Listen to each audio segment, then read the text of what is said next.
Hi friends, welcome to Mantra Devasan channel.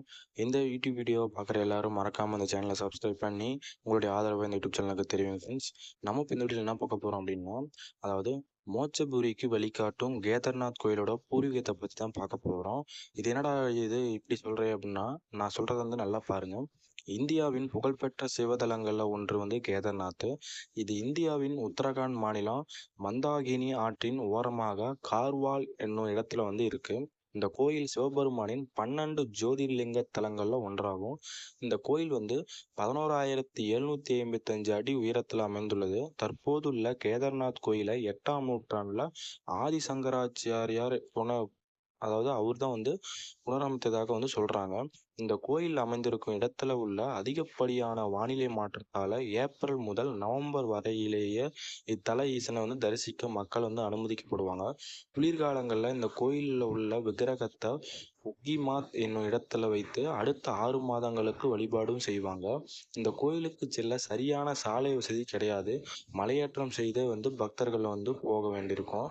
இந்த கோயிலை பாண்டவர்கள் கட்டியதாக வந்து சொல்றாங்க. இது 12 ஜோதி தலங்கள்ல ஒன்றாகவும் இருக்கும் என்பது மிகவும் புனிதமாகவும் கருதப்படுது. இந்த கோயில் 275 பாடல் பெற்ற சிவஸ்தலங்களில் ஒன்றாகும். இந்த தலத்தை பற்றி அப்பர், சேக்கிழார், திருஞான சம்பந்தர், சுந்தரர் ஆகியோர் வந்து பாடியிருக்காங்க அப்படின்னு குறிப்பிடத்தக்கதாக இருக்குது. 2013ஆம் ஆண்டு இந்த பகுதியில் ஏற்பட்ட பெரும் வெள்ளத்தில் கேதார்நாத் பகுதி மிகவும் சேதமடைந்ததாலும் இந்த ஆலயத்துக்கு பெரிதாக பாதிப்புகள் வந்து ஏற்படலை. கோயிலுக்கு முன் அடித்து வரப்பட்ட ஒரு பெரிய பாறையினால் இந்த கோயில் வந்து பெரிதாக எந்த சேதமும் ஏற்படாமல் வந்து தடுக்கப்பட்டது அப்படின்னு வந்து சொல்கிறாங்க. கேதார்நாத் கோயிலை ஆதியில் கட்டியவர்கள் யார், எப்பொழுது என்பது தெரிய கிடையாது.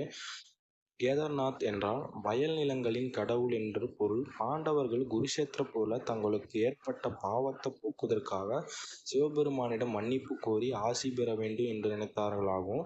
அதனால சிவபெருமான் அவர்களை காண விரும்பாமல் எருது வடிவம் எடுக்கிறார் அப்படின்னும், அதனை பீமன் கவனித்து விடுகிறான் அப்படின்னும், எருது வடிவில் இருப்பது சிவபெருமான் தான் என்பதை உணர்ந்து அந்த எருதின் கால்களை பிடிக்கிறார். அதனை அடுத்து சிவபெருமான் எருதின் ரூபத்தில் 5 இடங்களில் காட்சி தராரு. எருதின் திமில் கேதார்நாத்தில் தோன்றியதும், கைகள் துங்கநாத்திலும், முகம் ருத்ரநாத்திலும், வயிறு பகுதி மத்திய மகேஸ்வரியிலும், முடி கல்பேஸ்வரியிலும் தோன்றியதாக வந்து சொல்கிறாங்க.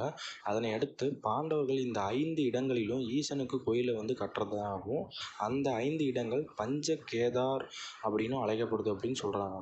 பஞ்ச கேதார் கோயில்களை கட்டிய பிறகு பாண்டவர்கள் சிவனை வழிபட்டு முக்தி பெற்றனர் என்பது புராணம். பஞ்ச கேதார் கோயில்கள் வட இந்திய கட்டடக்கலை பாணியில் கட்டப்பட்டிருக்குது. இந்த பஞ்ச கேதார் கோயில்கள் வந்து சிவ தரிசனம் முடித்த பிறகு விஷ்ணு கோயிலான பத்ரிநாத்தில் தரிசனம் செய்ய வேண்டும் என்பது ஐதீகம். அப்போது தான் சிவபெருமானின் ஆசி முழுமையாக கிடைக்கும் அப்படின்னு வந்து சொல்கிறாங்க. மகாபாரதத்தில் கேதார்நாத்தை பற்றிய எந்த குறிப்புகளும் வந்து இல்லை. ஸ்கந்த புராணத்தில் கங்கை தோன்றிய கதையில் சிவபெருமான் அவரது ஜடாமுடியிலிருந்து கங்கையை கேதார் என்ற இடத்துல விடுவித்தார் அப்படின்னு வந்து சொல்கிறாங்க. இங்குள்ள 12 அடி உயர சிவலிங்கமானது முக்கோண வடிவத்தில் உள்ளது. இந்த லிங்கம் இயற்கையாகவே உருவாகியிருக்கும் அப்படின்னு வந்து நம்பப்படுது. இத்தல ஈசனை வழிபட்டால் செய்த பாவங்கள் நீங்கி மோட்சம் கிட்டும் அப்படிங்கிற நம்பிக்கை. இந்த கோயில் சிவலிங்கத்தை பக்தர்கள் தங்கள் கைகளால் தொட்டு பூஜிக்கலாம், நெய்யால் அபிஷேகம் செய்யலாம். இந்தியாவில் உள்ள மிகவும் சக்தி வாய்ந்த கோயில்களில் கேதார்நாத்தும் ஒன்றாகும். வருடம் ஆயிரக்கணக்கான பக்தர்கள் வந்து இந்தியா முழுவதும் இருந்து இங்கே வந்து சிவபெருமானை தரிசிட்டு போகிறாங்க. இந்த கோயிலில் நீங்கள் வழிபட்டீங்க அப்படின்னா கண்டிப்பாக மோட்சம் கிடைக்கும் அப்படிங்கிறது உங்களுக்கு வந்து முன்னோர்களோட கட்டளையாகவே இருக்குது. இந்த கோயிலுக்கு நீங்கள் போயிருந்தீங்க அப்படின்னா மறக்காமல் இந்த வீடியோ பார்த்தீங்க அப்படின்னா கமெண்ட் பண்ணுங்கள். இந்த கோயிலில் இன்னும் என்னென்ன அதிசயம்லாம் இருக்குது அப்படின்னு சொல்லிட்டு. Thank you friends.